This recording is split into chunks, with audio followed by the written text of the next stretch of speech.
La DS3 Crossback est un modèle important pour la marque DS. Ce petit SUV de 4,12 m joue à peu près dans le segment d'un Captur, mais avec un positionnement premium. Un positionnement premium qui se reconnaît avec pas mal de détails stylistiques comme les poignées affleurantes, les feux Matrix LED, et on reconnaît des clins d'œil à la première DS3, notamment au niveau de l'aileron de requin sur les portes arrière. Cette DS3 Crossback utilise une toute nouvelle plateforme qui sera celle de la prochaine 208 qu'on a vue récemment à Genève. Il y a aussi du nouveau du côté des motorisations, avec par exemple du côté des essences, une gamme qui va de 100 à 155 chevaux, la motorisation 155 chevaux étant tirée du 1,2 litre 3 cylindres, donc, et non pas du 1,6 litre 4 cylindres. C'est la motorisation que nous essayons ici, avec une boîte auto à 8 rapports. Notre modèle d'essai profite d'une finition de lancement qui s'appelle la première, haut de gamme, bardée de tout un tas d'équipements qui ajoutent là aussi au côté haut de gamme de l'engin. Suspense pour l'intérieur, sera-t-il à la hauteur des prétentions premium de l'engin? Sur notre modèle d'essai en finition haut de gamme de lancement, la réponse est clairement oui. En commençant par les magnifiques sièges bracelets, spécialité de la marque découverte sur la DS4, mais évidemment, ils ne sont pas de série sur les petites finitions. La planche de bord alterne du cuir et des plastiques légèrement moussés en haut. L'ensemble est visuellement flatteur, d'autant qu'ici on a droit à un écran tactile de 10 pouces bien intégré. On trouve juste en dessous des touches sensitives, le bouton de démarrage moteur au design soigné, et en bas de la console centrale, les commandes de vitre électrique reprises du DS7 Crossback.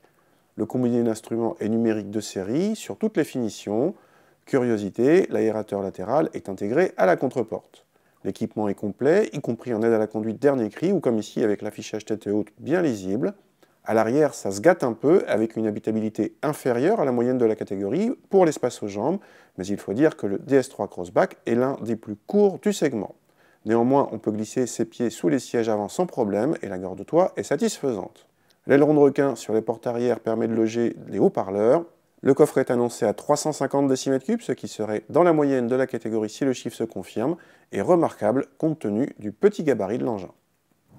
Allez, on découvre cette DS3 Crossback sur la route assez connue du col de Vence, qui est quand même un terrain d'essai assez exigeant, et bonne surprise, cette DS3 Crossback montre un très bon châssis. C'est une toute nouvelle plateforme qu'on essaye ici, alors sans suspension pilotée, il n'y en a pas sur la DS3 Crossback, même en option, avec des roues 18 pouces, mais les roues 18 pouces ont des flancs hauts, ce qui fait qu'on a un bon niveau de confort. Malgré tout, le positionnement se veut assez dynamique, donc en fait on a un bon compromis.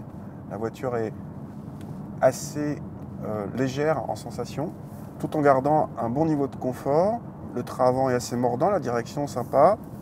Au niveau du 1,2 litre 155 chevaux, alors petit reproche au niveau de la sonorité qui est un peu trop présente. On est dans un engin qui est censé être premium, donc qui doit filtrer bien tout ce qui vient du monde extérieur. C'est pas trop le cas en ce qui concerne la motorisation, ça l'est plus en ce qui concerne les bruits aérodynamiques et tout ce qui est isolation dans le pédalier, le volant, etc. etc. Ça c'est plutôt haut de gamme, c'est plutôt bien traité, c'est assez agréable.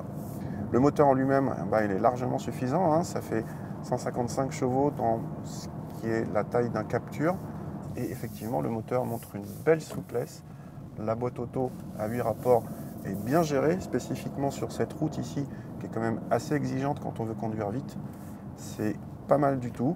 N'hésitez pas à vous mettre en mode sport.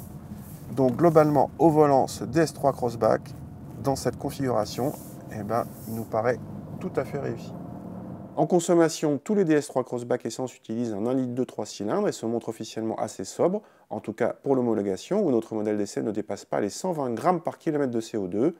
L'Audi Q2 35 TFSI 150 S-Tronic n'est toutefois pas très loin, avec 121 grammes.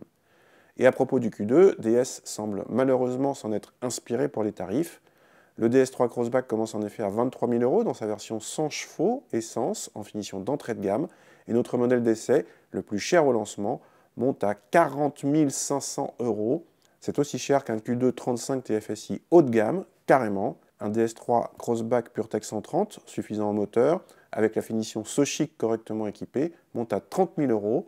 On le répète, c'est très cher, mais au moins la concurrence est clairement ciblée et DS s'attaque sans complexe à Audi.